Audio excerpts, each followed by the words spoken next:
the doubt that in the last generation of gaming, BioShock Infinite was one of the most influential games that came to be.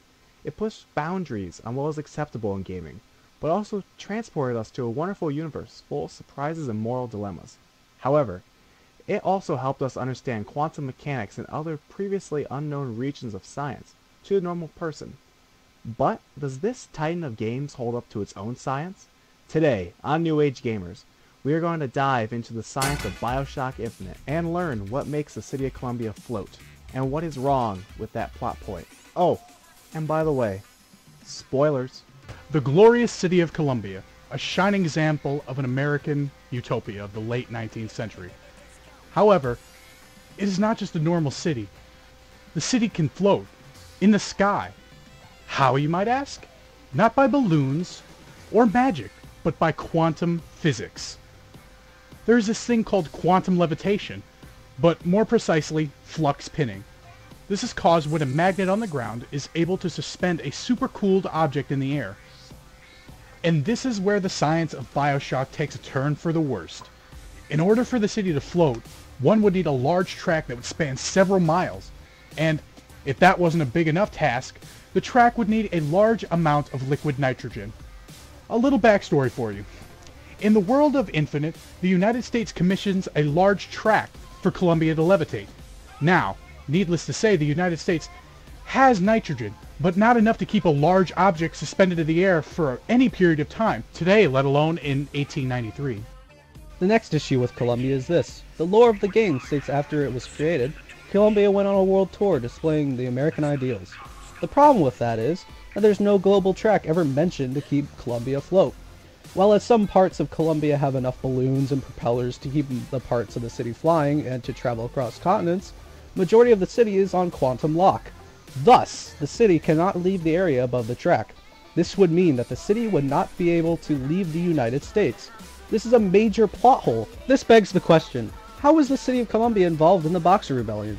Columbia helped end the Boxer Rebellion by bombing the city of Peking.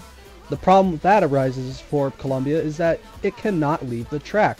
And since there's no other track ever mentioned leading to the rest of the world, just a fun fact, the city of Peking, now known as Beijing, is over 10,000 kilometers away from the farthest most western part of the track, which was believed to be in Flagstaff, Arizona.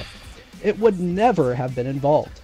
And even if there was some global track that was never mentioned in the lore, the next question would be how a city as large as Columbia travel across an ocean from track to track.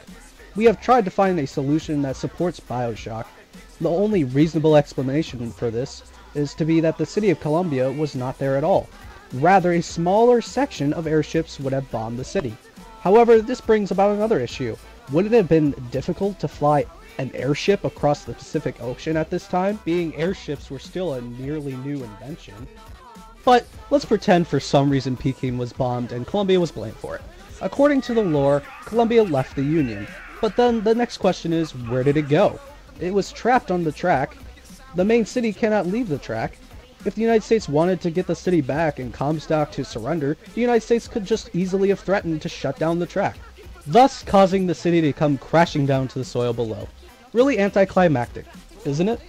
The argument can be made that the United States did not want to have the city come crashing down, killing civilians in the city, so Uncle Sam might have kept the city floating for this very reason.